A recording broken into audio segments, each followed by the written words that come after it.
तो ये कहानी ऐसे 3 दोस्तों की है जो अपनी जिंदगी से तंग आ जाते हैं और अचानक से एक नए शहर में फंस जाते हैं जहाँ पर कोई भी नहीं होता और इनको उस शहर में रहने के लिए वीजा की जरूरत होती है और वो वीजा इनको सिर्फ उसी कीमत पर मिलेगा जब ये मौत का खेल खेलेंगे जिसमें उनकी जान को भी खतरा होगा और अगर ये गेम नहीं खेलेंगे फिर भी ये मारे जाएंगे। तो यहाँ पर एलिस क्या अपने दोस्तों को इस मौत की दुनिया से निकाल पाएगा? आज हम इस कहानी में देखेंगे। तो कहानी के शुरू में हमें एलिस दिखाया जाता है जो बहुत अच्छा गेमर था। वो आज तक कोई भी गेम नहीं हारा था और साथ ही साथ उसको मैथमेटिक्स और गाड़ियों के बारे में बहुत कुछ पता था। एलिस अपने डैड और बड़े भाई के साथ रहता था। इतना सब कुछ पता होने के बावजूद एलिस कोई नौकरी नहीं करता था, इसीलिए उसके डैड उसे निकम्मा समझते थे और यही वजह थी एलिस को अपना घर नहीं अच्छा लगता था। तो वो अब अपने घर से बाहर अपने दोस्तों से मिलने जाता है। यहाँ पर हमें इसके दोस्त दिखाए जाते हैं जिनमें एक बार में नौकरी करता था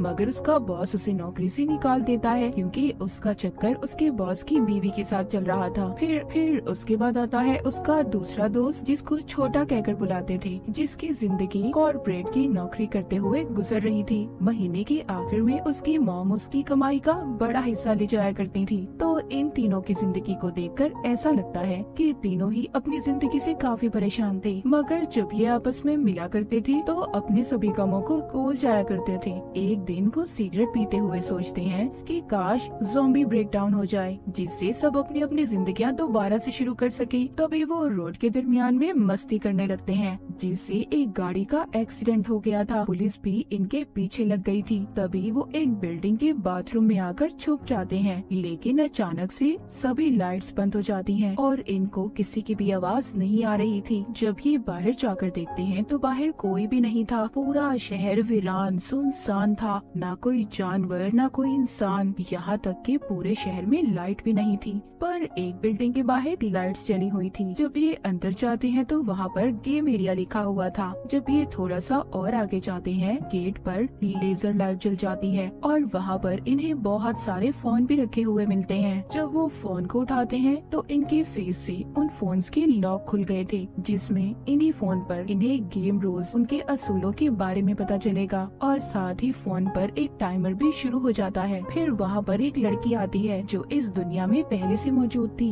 वो छोटे का आईडी कार्ड लेकर गेट के बाहर फेंक देती है। लेजर लाइट की वजह से कार्ड जल गया था। ये इन तीनों को समझाती है अगर तुम में से कोई भी गेम खेले बगैर यहाँ से बाहर गया तो ऐसे ही मारा जाएगा। वहाँ पर इनके पास एक और कॉलेज स्टूडेंट आ जाती है। इनकी गेम अब शुरू हो गई थी। पहले गेम का नाम था डेड और अलाइव, मरो या जियो, और इस गेम का लेवल था 3 ऑफ क्लब्स जो इस ताश के कार्ड का नाम है। अब ये एक कमरे में आ जाते हैं। उसमें 2 दरवाजे थे जिन पर डेड और अलाइव लिखा हुआ था। उनको बताया जाता है कि इन्होंने अगर सही दरवाजे को ना खोला तो ये सब के सब मारे जाएंगे। एलिस का दोस्त छोटा ये सब अपने फोन में रिकॉर्ड कर रहा था क्योंकि अभी तक इन सबको सब कुछ मजाक लग रहा था। तभी उस कमरे में गैस भरने लगती है। इन्होंने जल्दी किसी दरवाजे को खोलना था वरना इनके कमरे में आग लग सकती थी। यहाँ पर जो लड़की इनको मिली थी वो कहती है हमें अलाइव वाला दरवाजा ही खोलना चाहिए। ये बात सुनकर कॉलेज स्टूडेंट बिना सोचे समझे लाइव वाला दरवाजा खोल देती है जिससे वो बेचारी मारी जाती है। तभी वो लड़की डेड वाला दरवाजा खोलती है। सब अब वहाँ पर आ जाते हैं। ये सब के सब बच गए थे। अब सब इस गेम को सीरियस लेने लगे थे क्योंकि इसमें इनकी जान भी जा सकती थी। अगले कमरे में आकर भी वहाँ पर 2 दरवाजे थे। यहाँ पर लड़की जो इनके साथ थी वो एलिस से कहती है इस बार तुम्हें दरवाजा खोलना होगा। पर एलिस के अंदर इतनी हिम्मत कहाँ थी। उसका दोस्त जो बार में काम करता था वो दरवाजा खोल देता है और उसकी किस्मत इतनी अच्छी थी कि वो सही दरवाजा निकलता है। सब उस कमरे के अंदर चले गए थे। अब आगे भी 2 और दरवाजे थे। यहाँ पर भी इन्हें सही दरवाजे का चुनाव करना था। एलिस का दोस्त उससे कहता है तुम्हें अपना दिमाग इस्तेमाल करना होगा क्योंकि वो बहुत अच्छा गेमर था। तभी एलिस को याद आता है कि इस बिल्डिंग में आते हुए इसने एक मैप नक्शा देखा था जिसमें 7 कमरे थे और इन्हें यहाँ से बचने के लिए अंदर का दरवाजा खोलना होगा। सब अब अंदर वाले कमरे में आ जाते हैं जहाँ पर इनके सामने वही कमरा था जहाँ पर फिर से अलाइव लिखा हुआ था। एलिस अपने दोस्त का फोन लेकर फिर से पुरानी रिकॉर्डिंग चेक करता है। जब उस कॉलेज स्टूडेंट ने अलाइव वाला दरवाजा खोला था तो ये देखते हैं आगे उधर कोई भी दरवाजा नहीं था मगर वो वक्त खत्म होने से पहले ही उसी दरवाजे को खोल लेते हैं। इन सब में एलिस के दोस्त छोटे का पाँव जख्मी हो गया था। ये गेम से बाहर आ चुके थे। इनके सामने 3 ऑफ क्लब्स का कार्ड रखा हुआ था। तभी उनके सबके फोन्स पर मैसेज आता है। इन सभी को 3 दिन का वीजा मिलता है क्योंकि वो कार्ड 3 ऑफ क्लब का कार्ड था। अब यहाँ पर आगे बढ़ने से पहले मैं आपको इनकी गेम के कुछ असूलों के बारे में बता देती हूँ। तो यहाँ पर ताश के कार्ड्स इनकी गेम से जुड़े हुए हैं। जैसे कि अगर उन्हें स्पेड का कार्ड मिलेगा तो गेम फिजिकल एक्टिविटी पर होगी, यानी कि उन्हें खुद ही अपने आप को इस्तेमाल करना होगा। मगर अगर कार्ड क्लब का हुआ तो गेम को पूरी टीम मिलकर खेलेगी। वहीं अगर कार्ड डायमंड का हुआ तो दिमाग लगाने वाला होगा, और अगर हार्ट का हुआ तो उन्हें आपस में ही एक दूसरे को धोखा देना होगा। अभी भी इनको वीजा की समझ नहीं आई थी। असल बात तो इनको तब पता चलती है जब इनके सामने एक आदमी मारा जाता है। एक लेजर लाइट आकर उस आदमी को मार देती है। इसका मतलब ये था कि अगर इनका भी वीजा एक्सपायर हुआ, खत्म हुआ, तो ये सब भी मारे जाएंगे, और ये वीजा इन्हें तभी मिल सकता है जब ये मौत का खेल खेलेंगे। तो अब ये एक घर में आकर आराम करने लगते हैं क्योंकि एलिस के दोस्त छोटे के पाँव में चोट लग गई थी और इनके पास वीजा भी 3 दिन का था। तभी ये देखते हैं कि रेडियो काम कर रहा है जबकि बाकी सब इलेक्ट्रॉनिक डिवाइसेस बंद थी। फिर वो लड़की जो इनको यहाँ पर मिली थी वो अपने बारे में बताती है कि वो 3 दिन से यहाँ पर फंसी हुई है और उसने 2 गेम्स को खेल भी लिया है। फिर वो यहाँ पर बैठे बात करते हैं कि अचानक से सभी लोग कहाँ जा सकते हैं, कहाँ गायब हो गए। यहीं पर एलिस ये फैसला करता है कि आज रात भी वो अपने दोस्त के साथ इस गेम को खेलेगा, और अगर इन्हें कोई भी इस गेम में प्लेयर मिला जो कि डॉक्टर हो तो वो छोटे के इलाज के लिए लेकर आएंगे क्योंकि उसकी हालत बहुत ज्यादा खराब थी। ये अब उस लड़की को अपने दोस्त के पास छोड़कर दोनों गेम खेलने जाते हैं। जहाँ पर ये गेम वाली बिल्डिंग में आ गए थे वहाँ पर और भी 13 प्लेयर्स मौजूद थे। यहीं पर एक सफेद बालों वाले लड़के को भी देखते हैं जो खड़ा अपनी किसी डिवाइस को चार्ज कर रहा था। हम एक और लड़की यूसीगी को भी देखते हैं जो एक बेहतरीन माउंटेन क्लाइंबर थी। उसको पहाड़ों पर चढ़ने का बहुत शौक था मगर उसको अकेले ही काम करना अच्छा लगता था। यहाँ पर इस गेम का नाम टैग था, यानी कि उन्हें टैगर निशानेबाज से बचना था। यहीं पर इस गेम का लेवल 5 ऑफ स्पेड था, मतलब ये गेम फिजिकल एक्टिविटी यानी कि अपनी जान इन्हें उस निशानेबाज से बचानी होगी। उन्होंने इस गेम में एक ऐसे कमरे को ढूंढना था जिसमें एक बटन है, उसको दबाने से गेम खत्म हो जाएगी और इसे खेलने का टाइम 20 मिनट का था। अगर इन्होंने इस गेम को खत्म ना किया तो पूरी बिल्डिंग वहीं पर ब्लास्ट हो जाएगी, सबके सब मारे जाएंगे। अब सब अलग अलग होकर उस दरवाजे को ढूंढने लगते हैं। ऊपर वाली बिल्डिंग पर सफेद बालों वाला लड़का भी खड़ा था जो सबको हाथ हिला रहा था, लेकिन अचानक से उधर निशानेबाज आ जाता है जिसने घोड़े का मास्क पहना हुआ था। यहीं पर मौत का खेल शुरू हो गया था। वो बगैर देखे ही सब पर गोलियों के निशाने लगाकर उन्हें मार रहा था। एलिस उसे देखकर समझ जाता है कि उसने जो मास्क पहना हुआ था उस वजह से वो सिर्फ सामने ही देख सकता था, अपने दाएं बाएं नहीं देख सकता था। ये बात एलिस वहाँ पर सबको बता देता है। तभी यूसीगी वहाँ से पाइप से मदद लेकर ऊपर वाली मंजिल पर जाकर दरवाजे को चेक कर रही थी। एलिस को यहाँ पर एक और प्लेयर मिलता है जिसका नाम एगोनी था और उसने हाथ पर अजीब सी घड़ी भी बांधी हुई थी। एगोनी एक ट्रेन फाइटर था। वो अपने साथी से कहता है तुम उस निशानेबाज का ध्यान भटकाकर नीचे की तरफ लाओगे और मैं उसको पीछे से मार दूंगा। जब वो उसे नीचे लाता है तो एगोनी उसे नहीं मारता बल्कि उसकी गोलियों के खत्म होने का इंतजार कर रहा था और अपने साथी को मरवा देता है। एगोनी कितना अजीब है ना। वो उसके बाद उस निशानेबाज पर गैस छोड़ता है और उसे मारने की कोशिश करता है। इसी दौरान एलिस को भी एक दरवाजा मिल गया था जहाँ पर बहुत सारे गोलियों के निशान थे, वरना अगर वहाँ पर कुछ ना होता तो निशानेबाज उस दरवाजे पर इतनी गोलियां ना चलाता। सफेद बालों वाला लड़का भी इस बात को समझ गया था। वो एलिस के साथ उसी कमरे में जाता है पर वहाँ पर उनका सामना एक और निशानेबाज से होता है। पर यहाँ पर ये सफेद बालों वाला लड़का अपनी डिवाइस से उस निशानेबाज को झटका देता है जिस डिवाइस को हमने शुरू में चार्ज होते देखा था, लेकिन वो निशानेबाज दोबारा से होश में आकर इन पर हमला करता है। एलिस बचते हुए एक और कमरे में आ गया था जहाँ पर ये देखता है उधर सिर्फ 2 बटन थे और इन दोनों को एक साथ ही दबाना था। एलिस अब आवाज देकर किसी को अपनी मदद के लिए बुलाता है। वहाँ पर यूसी आ गई थी। वो आकर देखती है कि निशानेबाज यहाँ पर भी पहुंचकर एलिस के साथ लड़ रहा था। तभी यूसी उसी सफेद बालों वाले लड़के की डिवाइस की मदद से एक और निशानेबाज को झटका देती है, जिसके बाद दोनों उछलकर एक साथ दोनों बटन्स को दबा देते हैं। पर टाइम खत्म हो गया था, लेकिन उन्होंने 1 सेकंड पहले ही अपने टास्क को पूरा कर लिया था। यहाँ पर जब निशानेबाज अपना मास्क उतारता है तो वो एक औरत थी। यहाँ पर हमें पता चलता है कि वो भी एक प्लेयर थी। उसका टास्क यहाँ पर सबको मारना था। एलिस देखता है उस औरत के गले में पट्टा बंधा हुआ था, जो कुछ देर के बाद ब्लास्ट हो जाता है। वो औरत मारी जाती है। इसके बाद एलिस और उसके दोस्त दोनों वॉकी टॉकी पर बात करते हैं। उन्हें एक बीच को तलाश करना था। सफेद बालों वाले लड़के को उसी औरत की जेब से कागज मिलता है, जिस पर कुछ लाइंस बनी हुई थी। ये उसे अपने पास रख लेता है। फिर जब ये घर आकर बात करते हैं, जहाँ पर एलिस का दोस्त जो बार में काम करता था, वो उनको उसी मैसेज के बारे में बताता है जो उसने वॉकी टॉकी पर सुना था। इधर वो लड़की जो छोटे के साथ थी, इन दोनों का वीजा खत्म होने वाला था, इसीलिए इन्हें दोबारा से गेम खेलकर वीजा हासिल करना था। ये गेम अब इन चारों को खेलनी थी और इसका नाम था हाइड एंड सीक। इस गेम में इन्होंने छुपकर एक दूसरे को ढूंढना था।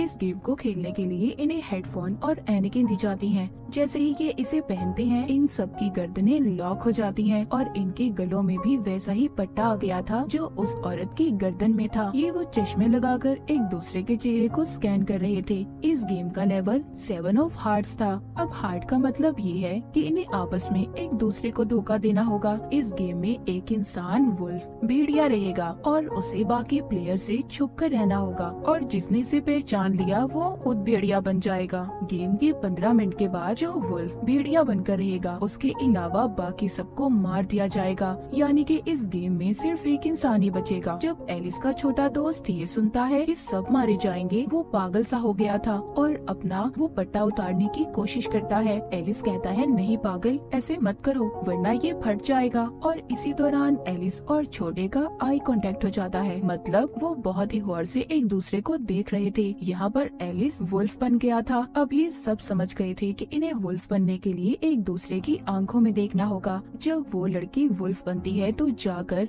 एक गार्डन बाग में छुप जाती है। वो चाहती थी कि वो 15 मिनट तक छुपी रहे, उसे कोई ना ढूंढे, जिससे वो गेम में बच जाएगी। मगर इसको एलिस का बार वाला दोस्त ढूंढ लेता है। इन दोनों की आपस में वहाँ पर बहुत लड़ाई हो रही थी। एलिस भी यहाँ पर आ गया था, इन्हें छुड़वाने की कोशिश कर रहा था, मगर वो वुल्फ बन जाता है। ये दोनों अब एलिस को घेरकर उसे मारने लगते हैं, लेकिन छोटा दोस्त वहाँ पर आकर एलिस को यहाँ से भागने का कहता है। इन तीनों को यहाँ पर अपनी पुरानी यादें याद आ रही थी कि इन्होंने कितना अच्छा वक्त एक साथ गुजारा था और वो लोग कितने प्यार से रहा करते थे। मगर अब इस गेम की वजह से वो एक दूसरे के दुश्मन बन चुके थे। एलिस सब याद कर रो रहा था। वो अपने दोस्तों को ढूंढता है, उन्हें आवाज लगाता है, पर कोई जवाब नहीं देता, क्योंकि सब अब यही चाहते थे कि एलिस ही आगे इस गेम को खेले। आखिर के 10 सेकंड में बार वाला दोस्त एलिस को मिल गया था। वो एलिस से कहता है कि एलिस, तुम्हारा शुक्रिया। और एलिस की आंखों के सामने उसके दोस्त का पटा फट जाता है, जिससे उसकी मौत हो गई थी। एलिस के तीनों दोस्तों की गर्दनें उड़ गई थी। वो अपने दोस्तों की मौत पर बहुत रोता है, उसको बहुत दुख हो रहा था। अगले दिन यूसिकी जब अपने लिए खाना तलाश कर रही थी तो रोड पर वो पड़े हुए एलिस को देखती है। उसको उठाकर वो अपने घर ले आई थी। हम देखते हैं यूसिकी को घर में अकेले रहना पसंद था। जब एलिस को होश आता है तो वो उसको बताती है, तुमने गेम में मेरी मदद की थी, इसलिए मैं तुम्हारी मदद कर रही हूँ। यूसिकी उसको बताती है कि मेरे डैड एक बहुत अच्छे माउंटेन क्लाइंबर थे, उनको पहाड़ों पर चढ़ने का बहुत शौक था, पर जब उनकी मौत हुई तो मीडिया वालों ने झूठी खबरें फैलाई कि उन्होंने अपनी जान खुद ली है। उसका बताने का ये मतलब था कि एक ना एक दिन हम अपने प्यारों को जरूर खोएंगे, पर इसका मतलब ये नहीं हम उनके साथ मर जाएं। मौत तो तभी आएगी जब हमारा वक्त होगा, इसलिए जब तक हम जिंदा हैं हमें लड़ना होगा। वो एक किस्म का एलिस को हौसला दे रही थी। एलिस उसकी बातें सुनकर उठता है और ये फैसला करता है कि वो इस गेम की हेड को ढूंढेगा और अपने दोस्तों की मौत का बदला लेगा। पर अब इन दोनों का वीजा भी खत्म होने वाला था, इसीलिए अभी रात को गेम एरिया एक टनल में पहुंच जाते हैं। वहाँ पर आगे जाने पर इनको बस में 3 प्लेयर मिलते हैं जो पहले ही 3 गेम्स जीत चुके थे और इनकी काफी अच्छी दोस्ती भी थी। एक प्लेयर के पाँव पर चोट लगी हुई थी। वो ठीक तरह से चल नहीं पा रहा था। इस गेम का नाम था डिस्टेंस, फासला, और इस गेम का लेवल 4 ऑफ क्लब है, यानी कि ये टीम वर्क वाली गेम थी। सबको मिलकर खेलनी होगी। इनको 2 घंटे से पहले अपनी जगह पर पहुंचना था, और अगर इन्होंने ऐसा नहीं किया तो आप जानते हैं कि इनके साथ क्या होगा। इनके फोन में इंडिकेटर भी था, जिससे इन्हें पता चलता है कि इन्होंने कितना फासला तय करना है। ये बस को चलाने की कोशिश करते हैं, पर उसमें फ्यूल ही नहीं था। फिर ये सभी भागकर फासला तय करने की कोशिश करते हैं। इन्होंने उस टनल की दूसरी साइड तक जाना था, जो काफी लंबा रास्ता था। यहाँ जिस प्लेयर के पाँव में चोट लगी थी वो भाग नहीं सकता था, इसीलिए अपने दोस्तों को जाने का कहता है। वो जाना तो नहीं चाहते थे, पर अब खैर कर भी क्या सकते थे। अब ये उसको वहीं पर छोड़कर चले जाते हैं। जब ये भागते भागते 6 किलोमीटर का फासला तय करते हैं, तभी वहाँ एक काला पैंथर आ गया था, जो उनमें से 3 प्लेयर में से एक प्लेयर को खा जाता है, जो इन्हें बस में मिले थे। जब पैंथर उसको खा रहा था तो बाकी के तीनों मौका देखकर आगे भागते हैं। जब आगे जाते हैं तो एलिस उधर एक बाइक देखता है। अब बाइक में फ्यूल तो था, लेकिन बैटरी नहीं थी, इसलिए ये इस बाइक को वापस से बस की तरफ ले जाने का फैसला करता है, ताकि बस में इस बाइक का फ्यूल डाल दे और जो बस में प्लेयर है जिसकी टांग पर चोट लगी हुई है वो भी बच जाए। इधर यूसिकी और उसके साथ एक प्लेयर टनल के आखिर तक आ गए थे, मगर उधर पानी के बैरियर्स थे जिसमें बहुत सारा पानी था, और गेम के खत्म होते ही वो पानी टनल में आएगा। सबके सब मारे जाएंगे। पानी अब टनल में आने लगता है। वो प्लेयर जो यूसिकी के साथ था वो उसे बचाने की कोशिश करता है। एलिस भी बस को लेकर आ गया था, जहाँ पर यूसिकी अपना हाथ एलिस की तरफ बढ़ाती है, जिससे वो तो अब बस में आ गई थी, पर उनकी बस पानी में डूब जाती है। जब पानी वापस जाता है तो ये निकलकर बस के ऊपर खड़े हो गए थे। ये बस में लिखा हुआ गोल देखते हैं, जिसे देखकर एलिस परेशान हो गया था। वो समझ गया था कि फोन पर हमें तभी 0 डिस्टेंस नजर आ रहा था। वो तो शुरू से ही गोल में बैठे थे।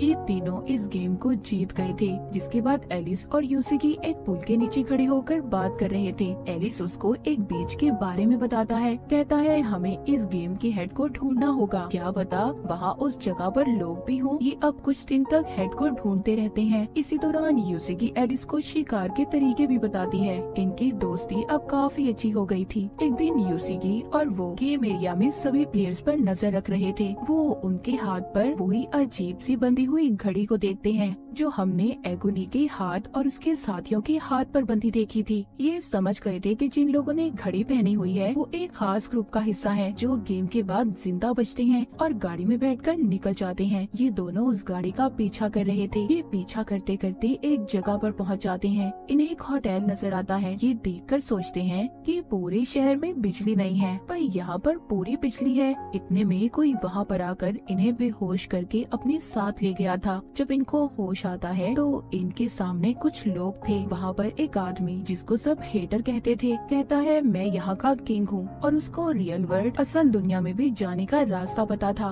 उधर दीवार पर सभी ताश के कार्ड्स थे। वो बताता है कि यहाँ के सब लोग मेरे खास आदमी हैं। वो गेम को जीतकर मेरे पास कार्ड्स को जमा करवा देते हैं, और अगर तुम में से किसी एक को भी सारे कार्ड्स मिल जाते हैं तो एक ही असल दुनिया में जा सकता है। वो इनको कहता है कि तुम्हें अब एक और गेम खेलनी होगी, वो ये कि अगर तुम जीत जाते हो तुम्हें उसी कार्ड को मेरे पास जमा करवाना होगा, और अगर ऐसा नहीं किया तो तुम जानते ही हो तुम्हारे साथ क्या होगा। एलिस और यूसिकी के पास कोई और रास्ता नहीं था, इसलिए दोनों हेटर की बात को मान लेते हैं। रात को ये जब सबके साथ गेम खेलने जाते हैं तो वहाँ पर एगुनी और सफेद बालों वाले लड़के को भी देखते हैं। इस गेम में इन्होंने 4 जंगली जानवरों को मारना था, जिसमें बिग टाइगर, पैंथर और ईगल है। एगुनी की टीम के पास हथियार थे, इसीलिए आराम से वो जानवरों को मार देते हैं। उधर दूसरी तरफ यूसिकी की टीम को एक टास्क दिया जाता है कि उन्होंने अंधेरी बिल्डिंग में एक नंबर को ढूंढना था, और उनके पास सिर्फ 9 माचिस की तीलियां थी। यूसिकी को भी वो नंबर मिल जाता है। असल गेम तो एलिस के साथ थी। एलिस को एक लड़की जो कि एक सर्जन थी, हेटर के ग्रुप से थी, इसीलिए एलिस का टेस्ट ले रही थी कि वो काबिल है या नहीं कि उसे हेटर की टीम में रखा जाएगा या नहीं। जो एलिस के साथ ये लोग गेम खेलने वाले थे उसका नाम था लाइट बल्ब। सभी प्लेयर्स को बिजली के ट्रांसफार्मर्स के नीचे खड़ा किया जाता है, और टनल में भी पानी भर रहा था। इस गेम का लेवल था 4 ऑफ डायमंड्स, मतलब यहाँ पर एलिस को अपना दिमाग लगाना था। इनके सामने एक बल्ब था और सामने 3 स्विचेस थे, A, B और C।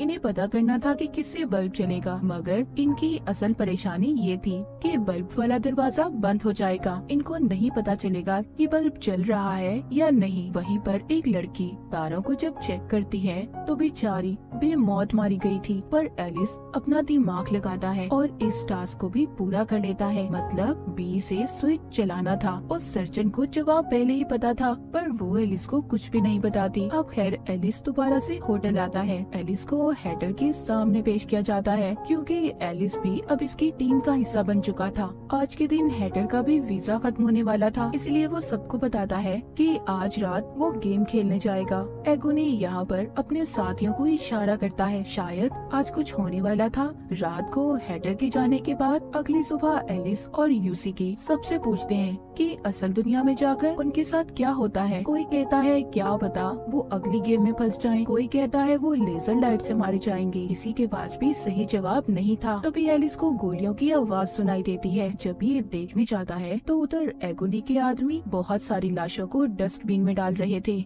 इधर सफेद बालों वाला लड़का आता है और बताता है कि ये सब उन लोगों की लाशें हैं जिन्होंने इस होटल के उसूलों को नहीं माना था और मेरे पास यहाँ से निकलने का एक प्लान है। वो कहता है कि हमें सबसे पहले हैटर्स के सभी कार्ड्स को चुराना होगा। हम उस पर एतबार नहीं कर सकते कि वो हमें असल दुनिया में भेजेगा भी या नहीं। एलिस भी मान जाता है। जब इनको मीटिंग में बुलाया जाता है तो इन्हें वहाँ जाकर पता चलता है कि हैटर मर गया है। एगोनी बताता है कि हैटर गेम में मारा गया, मतलब उसका भी खून हो गया था। एगोनी खुद को उसके मरने के बाद वहाँ का किंग बना लेता है। जब सब प्लेयर्स को ये बात पता चलती है कि एगोनी अब उनका नया किंग है और हैटर मर चुका है, सभी बहुत परेशान हो गए थे। इसी दौरान सफेद बालों वाला लड़का एलिस को एगोनी के कमरे में भेजता है ताकि उसकी तिजोरी में से वो सभी कार्ड्स को चुरा सके। ये एलिस को जब पासवर्ड बताता है तो वो गलत था। वहाँ पर सायरन बजने लगते हैं। सफेद बालों वाले लड़के ने पासवर्ड तो सही बताया था, पर एलिस गलत तिजोरी की तरफ चला गया था।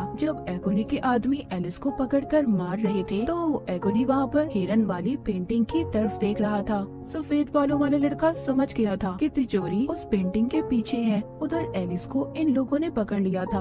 आज रात उसका वीजा भी खत्म होने वाला था। दूसरी तरफ सफेद बालों वाला लड़का तिजोरी तक पहुंच गया था और सभी कार्ड्स को चुराकर अपने दोस्त के साथ होटल से बाहर जाने लगता है। उसकी दोस्त को जाते हुए एलिस के बारे में बुरा लग रहा था। जब वो होटल से बाहर जाने लगते हैं तो देखते हैं होटल पर लेजर लाइट थी, मतलब आज रात गेम एरिया उनका होटल ही था और होटल में जितने भी लोग थे सब वहाँ के प्लेयर बन चुके थे। तभी होटल में एक अनाउंसमेंट ऐलान किया जाता है। सब एक जगह पर जमा हुए थे जहाँ पर एक लड़की को मरा देखते हैं। किसी ने चाकू से उसे मार दिया था। उन सबके फोन पर उन्हें मैसेज मिलता है, सबको इस लड़की के कातिल को ढूंढना होगा और इस गेम का नाम है विच हंट। इनके पास 2 घंटे थे और कातिल को ढूंढकर इन्हें होटल के बाहर जलाना होगा, तभी गेम का दी एंड होगा। सभी उसकी दोस्त को आग में जलाने की कोशिश कर रहे थे क्योंकि उन्हें लग रहा था कि असल कातिल उसकी दोस्त ही है क्योंकि वो ही हमेशा उसके साथ रहती थी। पर सर्जन लड़की आकर सबको रोकती है। अब वहाँ पर एगोनी भी आ गया था। अपने आदमियों से कहता है कि सबको मार दो क्योंकि कातिल इन्हीं में से है। अगर कातिल को मार दिया तो गेम खुद ही खत्म हो जाएगी। इसी वजह से होटल में एक हलचल मच जाती है। एलिस को भी यूसी की ढूंढ लेती है। उधर सर्जन लड़की उस मरी हुई लड़की की लाश से चाकू निकालकर उस पर उंगलियों के निशान को चेक करती है। छत पर सफेद बालों वाला लड़का एगोनी के आदमी से मिलकर कहता है, हम में से कोई तो है जो गेम मास्टर से मिला हुआ है और उसको हमारी सारी इन्फॉर्मेशन दी है। पर ये सब सुनकर उस आदमी को बहुत गुस्सा आता है। वो सफेद बालों वाले लड़के को शूट करने वाला था, तभी उधर वो उल्टा फ्लेयर गन से उसे ही आग लगा देता है। सर्जन को भी पता चल चुका था कि असल कातिल कौन है। इससे पहले वो सबको बताती, कुछ लोग आकर उसे बेहोश कर देते हैं। एगोनी सबको जमा करता है। एलिस कहता है, असल कातिल तुम हो। एगोनी कहता है, हाँ मैंने मारा था उस लड़की को, पर किसी के अंदर भी हिम्मत नहीं थी कि एगोनी पर कोई गोली चलाता। एलिस कहता है, नहीं तुमने उस लड़की को नहीं मारा बल्कि हैटर को मारा है। एगोनी ने हैटर को इसलिए मारा था क्योंकि हैटर का दिमाग इन लोगों के दरमियान में रहकर खराब हो चुका था। वो इस गेम के पीछे कुछ भी करने को तैयार था, लेकिन वो उसका बहुत अच्छा दोस्त था। वो उसे कभी भी गंवाना नहीं चाहता था, इसीलिए अब उसको लग रहा था कि हैटर की मौत के जिम्मेदार सब लोग हैं, इसीलिए उसने होटल में कत्लेआम शुरू करवाया था। एलिस कहता है कि गेम मास्टर हमारे साथ अभी भी गेम खेल रहा है ताकि वो हमें यहाँ पर फंसा सके। इस लड़की ने खुद अपने आप को मारा है। इस बात को साबित करने सर्जन लड़की भी आ गई थी। वहीं पर उस मरी हुई लड़की की दोस्त कहती है, मैं ही डीलर हूँ जो गेम मास्टर से मिली हुई हूँ। तभी एक लेजर लाइट आकर उसे बहुत ही बेरहमी से मार देती है। तभी वहाँ पर एगुनी का एक आदमी आकर सब पर गोलियां चला रहा था, मगर एगुनी उसे आग में लेकर कूद जाता है और सबकी जान बच गई थी। फिर बाकी के लोग भी उस मरी हुई लड़की की लाश को आग में डालकर जला देते हैं, जिससे गेम यहीं पर खत्म हो गई थी। होटल को आग लग चुकी थी। सब जलते हुए होटल को देख रहे थे। तभी हम सफेद बालों वाले लड़के को देखते हैं। उसके पास 10 ऑफ हार्ट्स का कार्ड था। अब उसको यहाँ से निकलने के लिए बस फेस कार्ड की जरूरत थी। अगले दिन एलिस उस मरी हुई लड़की की वीडियो देखता है, जिसमें वो बताती है कि वो गेम डीलर है और उन्हें हर गेम का एंड पता होता था। उन्हें गेम को दिलचस्प बनाने के लिए कहा जाता था और जिस दिन इन्होंने बताया कि वो गेम डीलर है, दोनों मारी जाएंगी। ये उनकी वीडियो में एक बेस को भी देखते हैं। जब ये उधर जाकर देखते हैं तो वहाँ पर बहुत सारी लाशें पड़ी थी। उधर सफेद बालों वाला लड़का भी था, जो आकर इन्हें वही कागज दिखाता है जो उसको उसी औरत की जेब से मिला था जो निशानेबाज थी। असल में वो यहाँ पर आने का नक्शा था। इससे पहले ये कुछ समझ पाते, सारी लाइट्स जल जाती हैं। वहाँ कंप्यूटर स्क्रीन पर हम हैटर के ग्रुप की एक लेडी को देखते हैं जो गेम मास्टर के लिए काम करती थी। वो इनको सभी कार्ड्स को जमा करने पर इन्हें मुबारकबाद देती है। कहती है, आप लोग अगले राउंड में पहुँच गए हैं। अगर इन्होंने उसे पार कर लिया तो इन्हें फेस कार्ड मिल जाएगा। जब ये लोग बिल्डिंग से बाहर आते हैं, इन सब की नजर एक बैनर पर पड़ती है जिस पर किंग का कार्ड था और वो बैनर शहर भर में घुमाया जा रहा था। तो आपको इनमें से सबसे ज्यादा कौन सी गेम पसंद आई? कमेंट सेक्शन में जरूर बताइएगा। और इसी के साथ ये सीजन यहीं पर खत्म हो जाता है।